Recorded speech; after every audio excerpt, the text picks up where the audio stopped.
So, like I said, the title of the essay is Bombing, Billing, and Cash Out, the dynamics of illicit flow of money through international cyber fraud by Nigerian Yahoo Boys. So this essay was submitted for consideration in the 9th annual Amartya Essay Prize that held in 2022. So let's get started. First of all, what's the meaning of Yahoo Boys? Yahoo Boys simply refer to a term used mostly in Nigeria to refer to those online or cyber fraudsters who do innocent and unsuspecting victims, both within the territory of Nigeria and all over the world.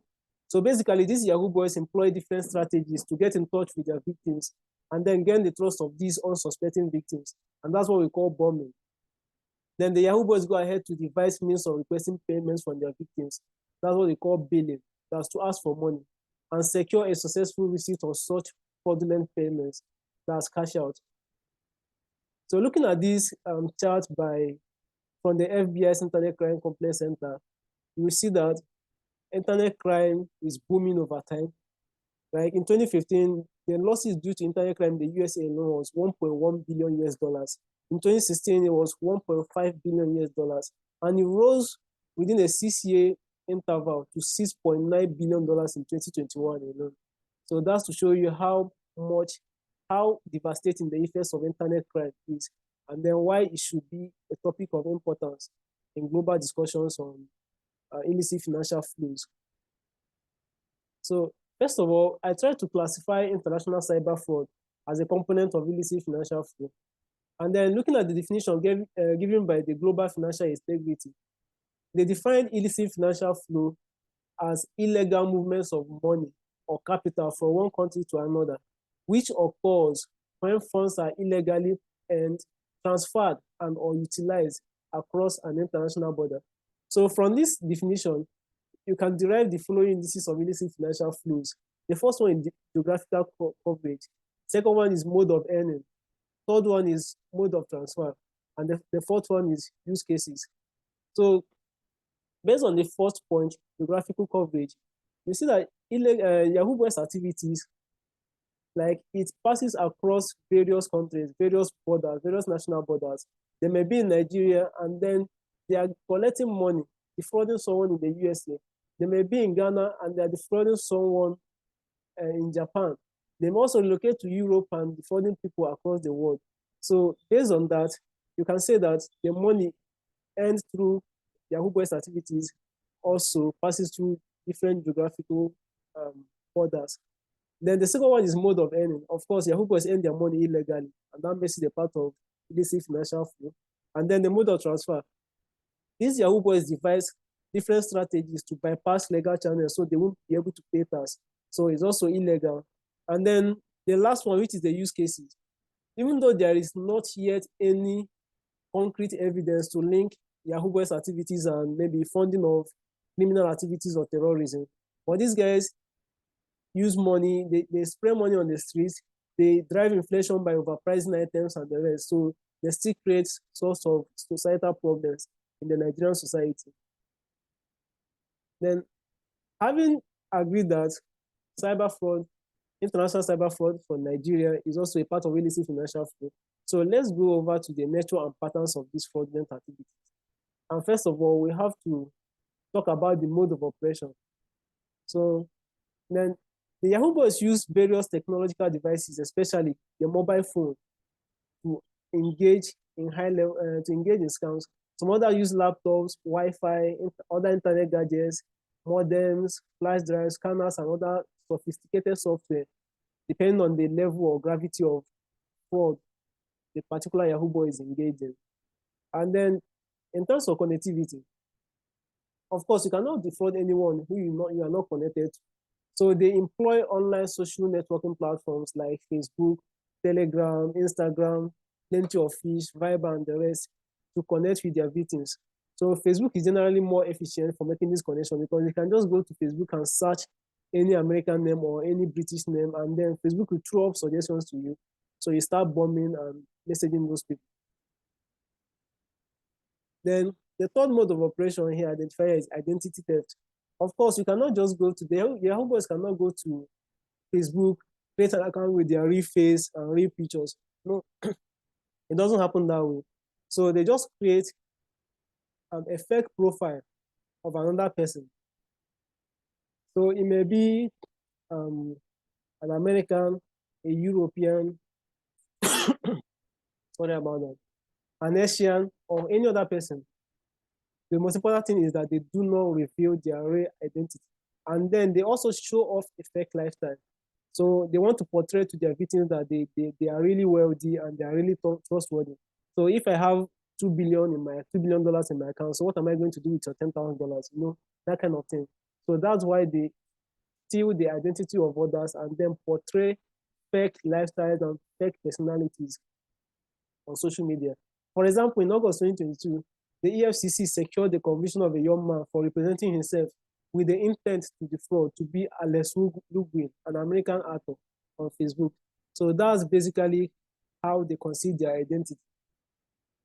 Then, still based on mode of operation, another important aspect of the fraudulent process is to display enormous wealth to the public through the fraudsters' fake social media account.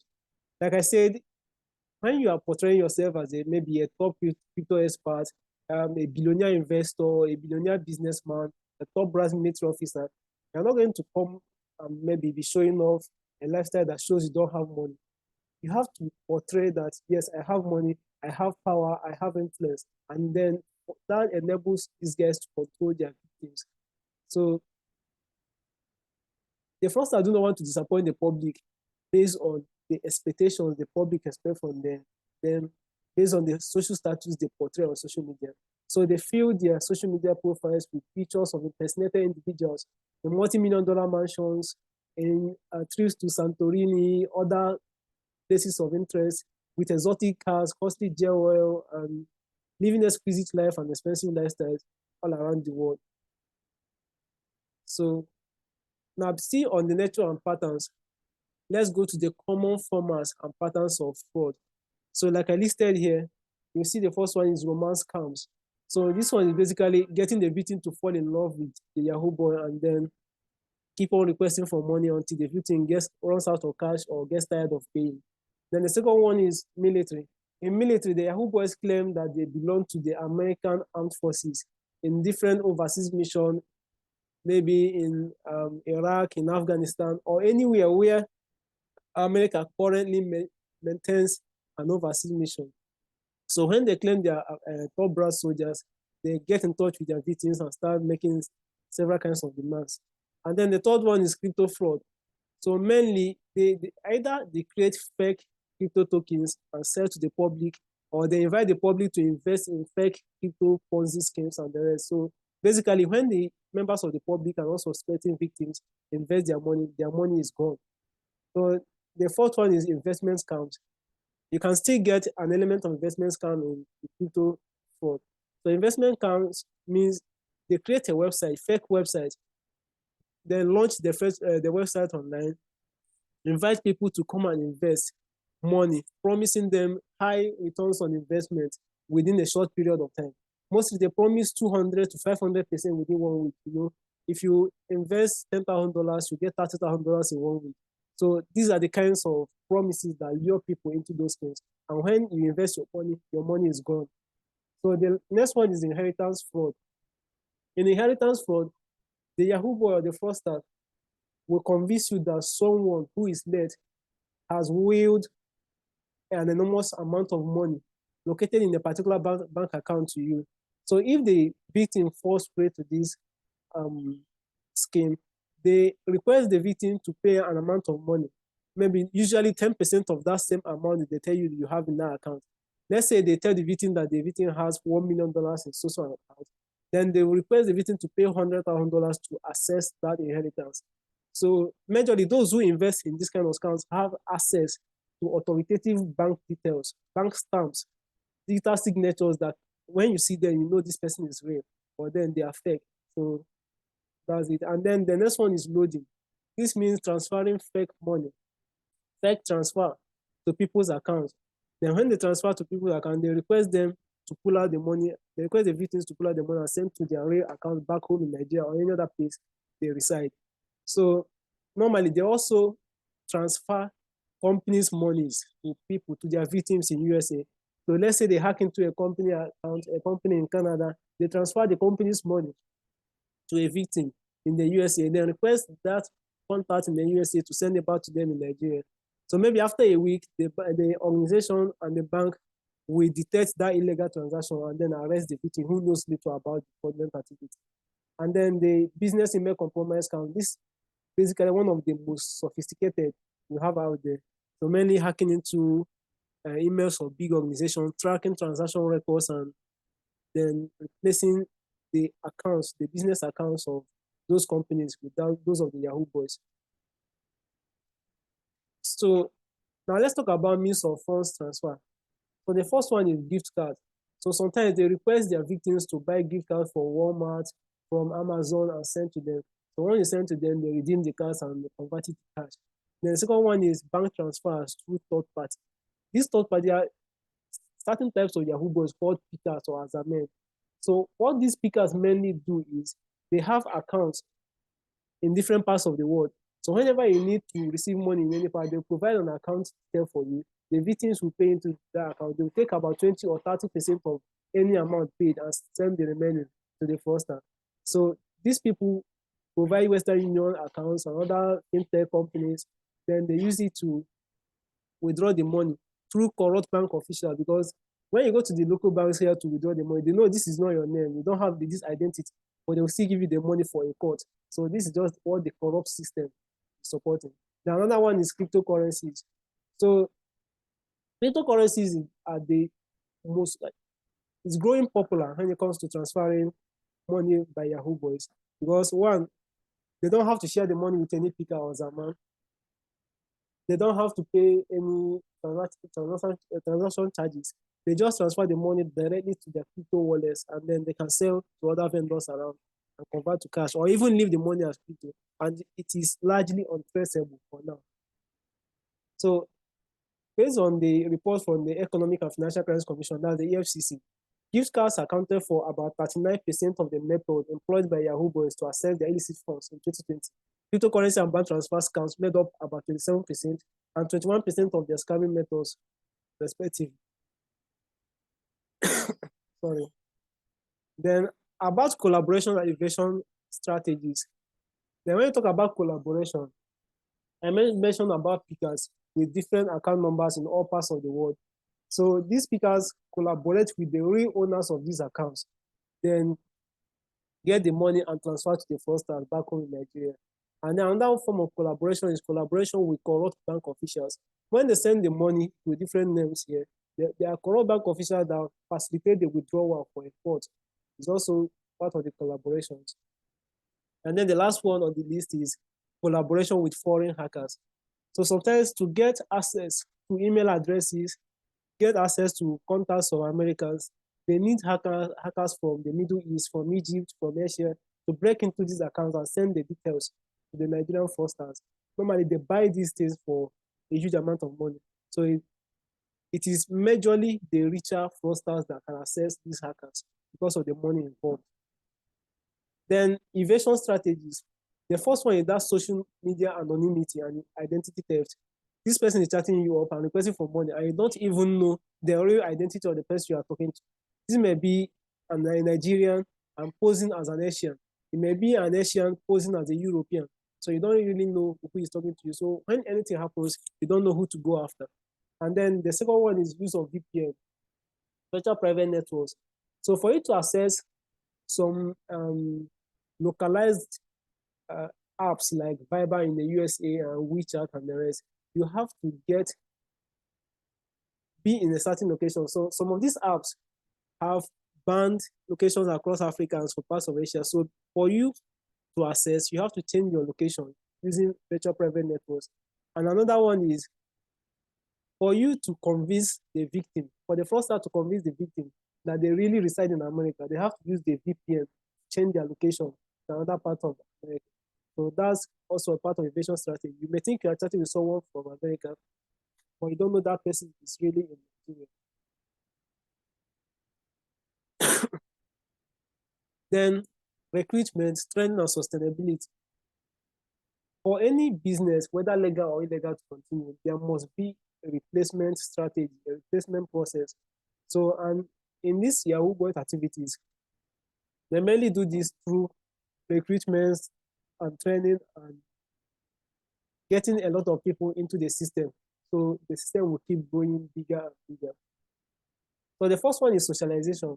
When people start mingling and relating with their friends who are into the fraud schemes, they they just keep getting used to it until they get into the fraud and start their own. Then the second one is apprenticeship or academy system. So some rich Yahoo boys, when they have a lot of money, they rent houses, they rent apartments, they bring in other boys and keep training them there in these fraudulent activities.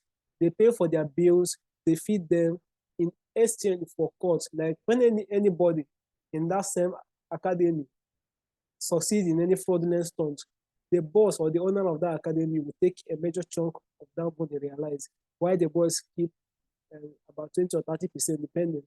But then everything feeding, accommodation, data bills, electricity bills are footed by the boss or the owner of the academy.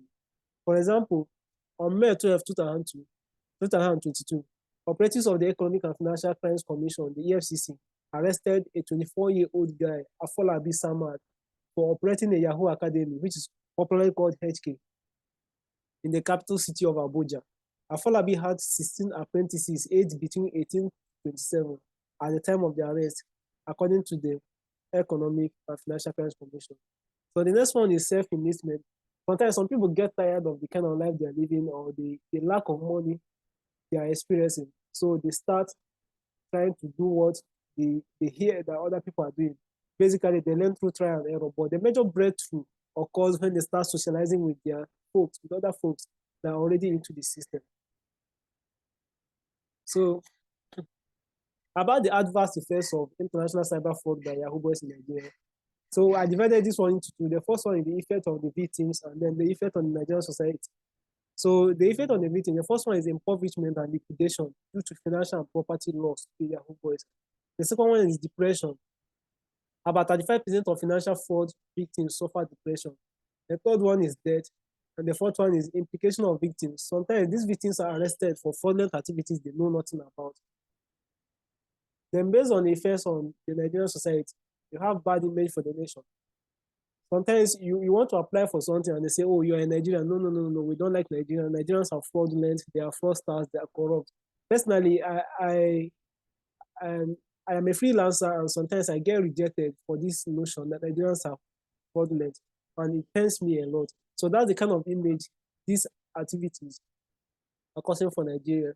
And then the second one is loss of opportunities. Like I said, some people lose a lot of opportunities, scholarships, relocation, job offers just because they are Nigerians, and the bad image these guys have created for Nigeria. And then the third one is increase in crime rate. Almost everybody wants to become a Yahoo boy. Most of the boys want to become a Yahoo boy. So they just go into this crime and keep the crime business keep growing.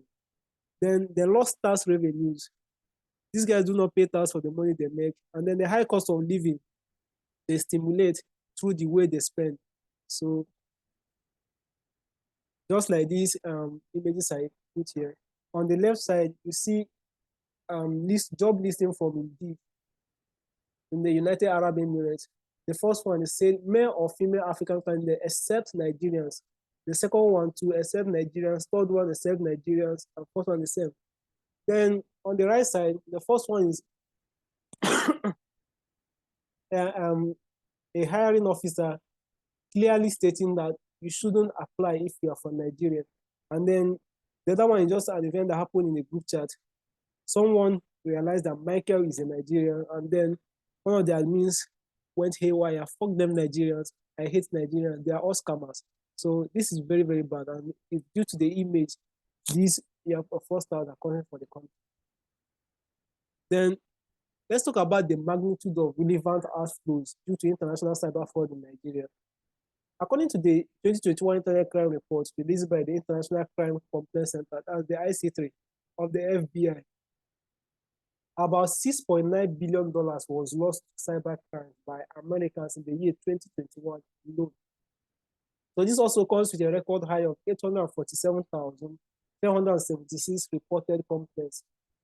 Also in 2018, commercial banks in Nigeria lost about 15 billion naira, that's about $36.6 million to electronic fraud and cybercrime, while over 17,600 bank customers lost about 1.9 billion naira, that's about $4.6 million to cyber fraud in the same year. Also, between July 2020 and September 2020, Nigerian banks lost 3.5 billion naira, that's about $8.5 million to fraud-related incidences, representing a 534% increase from the same period in 2019 when it was about 552 billion naira, that's $1.35 billion.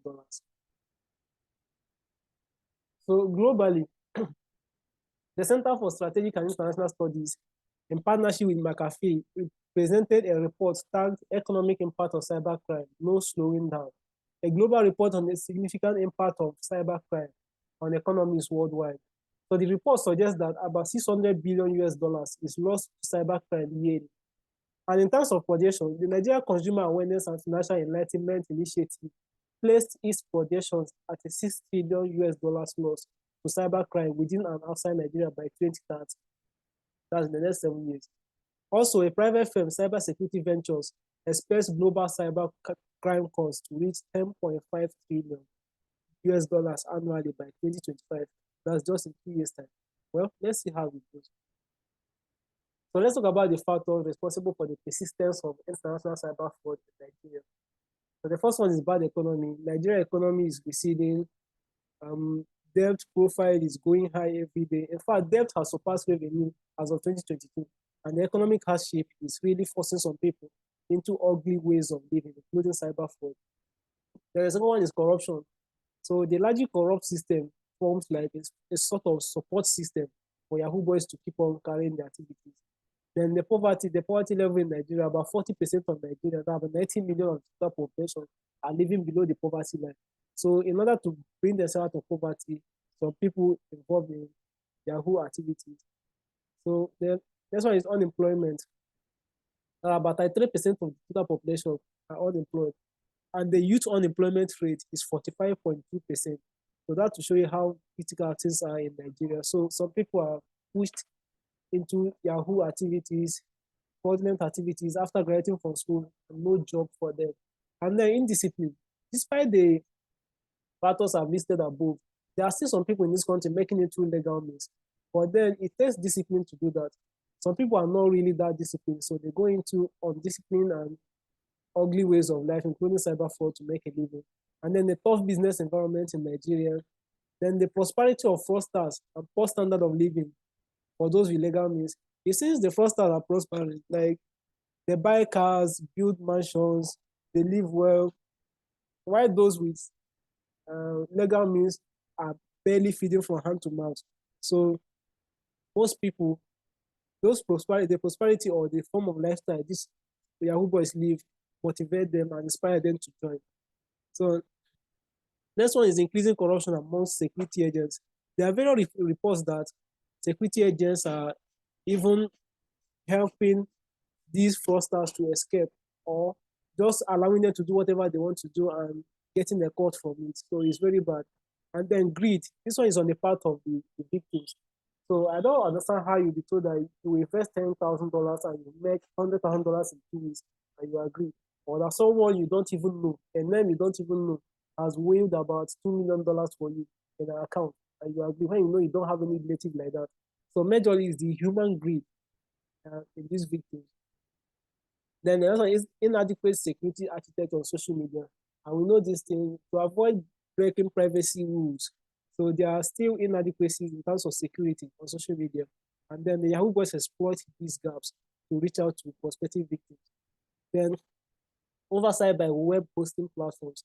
This platform just hosts any website that are submitted to them without vetting it. But if not, why will scam and dubious websites be online, accessible by the people? So it's very bad. So what are the efforts already made to fight cyber fraud in Nigeria? The first one is the establishment of the Economic and Financial Crimes Commission, that's the EFCC. And then the second one is the international collaboration between Nigerian agencies and other bodies. For instance, in 2019, the then acting chairman of the EFCC disclosed that the collaboration between the commission and the FBI has led to the recovery of the sums of 314,000 US dollars and about 373 million naira from perpetrators of computer-related fraud as at August 2019. Then the way forward, how do we tackle cyber fraud in Nigeria? The first one is personal discipline.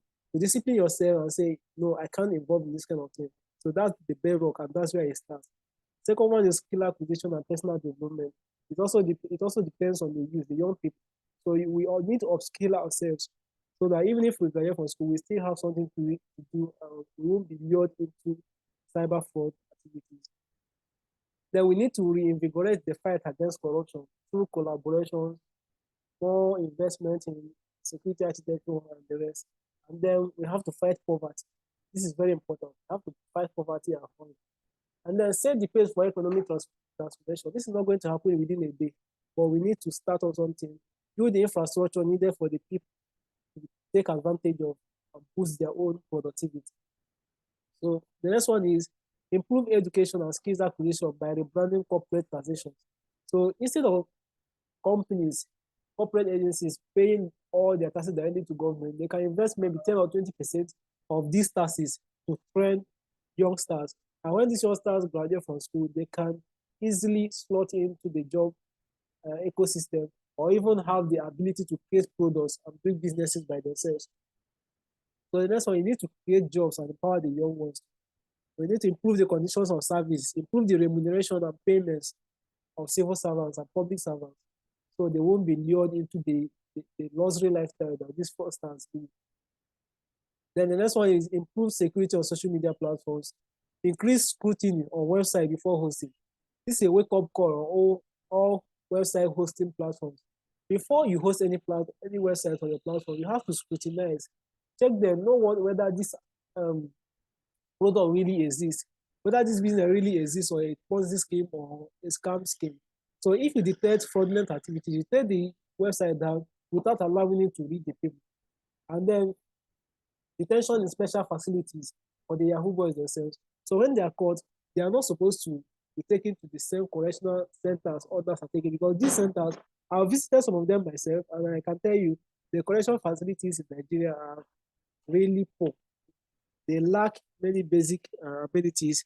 So I don't think it is a good place or a conducive place for our brilliant young minds to go to even after they are arrested and convicted.